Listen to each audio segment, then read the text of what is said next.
people all over the world seen this game on television in the Soviet Union, all over Europe, Canada, the United States. The 72 series was one of the greatest thrills in hockey history.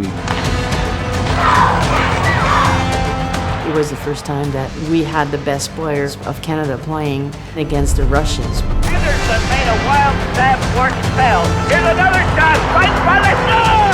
Anderson has scored for Canada! It was the greatest hockey that was ever played.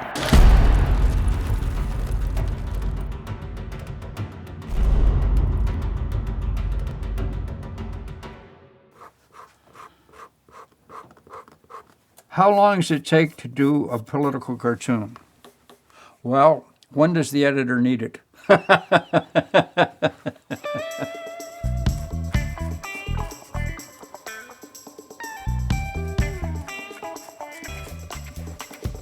really wanted to get Cornway in on this because Cornway was heroic in the series and constant and regular, and he played in every game.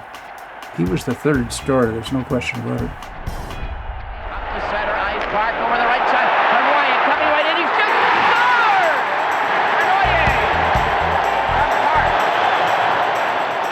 I had no idea back then how important this was going to become for Canadians and in the history books.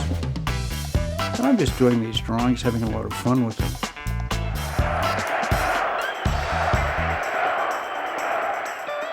In Moscow, the Canadians had their own special section.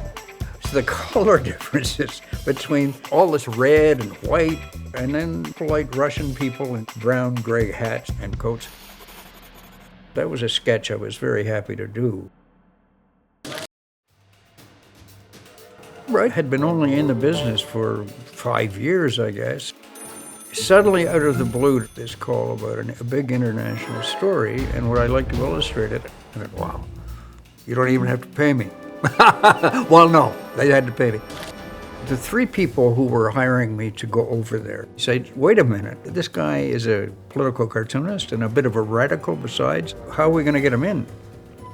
So somebody came up, sent him as a photographer. So they loaded me up with Nikons and all kinds of great things. I didn't know how they worked.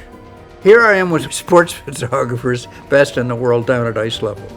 And within 5 minutes, they knew I didn't know what I was doing. Because I'm fumbling with these Nikons and I'm looking around and where's the button?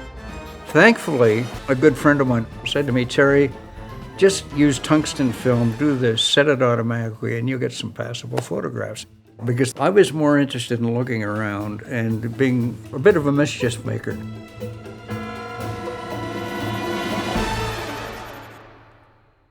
Jack McClellan, who commissioned me, the publisher in Toronto, to do this project, wanted a little more sort of like this.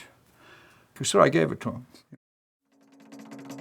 After Game 4 in Vancouver, the team just fell apart. The only guy who was still pushing was Phil Esposito. And so I drew him as Gulliver being nailed down by his own team members. He's saying, how's that for teamwork, Phil? I'll show you a drawing that never got published, actually. Bobby Orr with his bum knees. If he had been in that series, he would have understood Russian, being an offensive defenseman. But I saw him sitting in the stands eating popcorn and, and looking a little overweight. There's Bobby Orr in the stand, a button has been popped in his shirt and that sort of thing. He's eating a Russian chocolate bar, looking pretty happy with himself. A little cruel, that one, but what the hell, that's what we do, right? Canada Post approached me and 4 other cartoonists, and they said, we'd like to run a series of stamps of editorial cartoons. And here's the one they chose. It was necessary to not take sides. By the end, both teams were playing their hearts out. So I'm not laughing at anybody, I'm just trying to show that determination. But at the same time, taking artistic liberties. Bears don't actually have yellow eyes, but I wanted it to match the star. I love the beaver. That beaver is just really determined. And I think a stamp should either have no text or be bilingual somehow. So I'm very, very glad that they chose this cartoon. I've been drawing long enough that I can draw pretty well anything.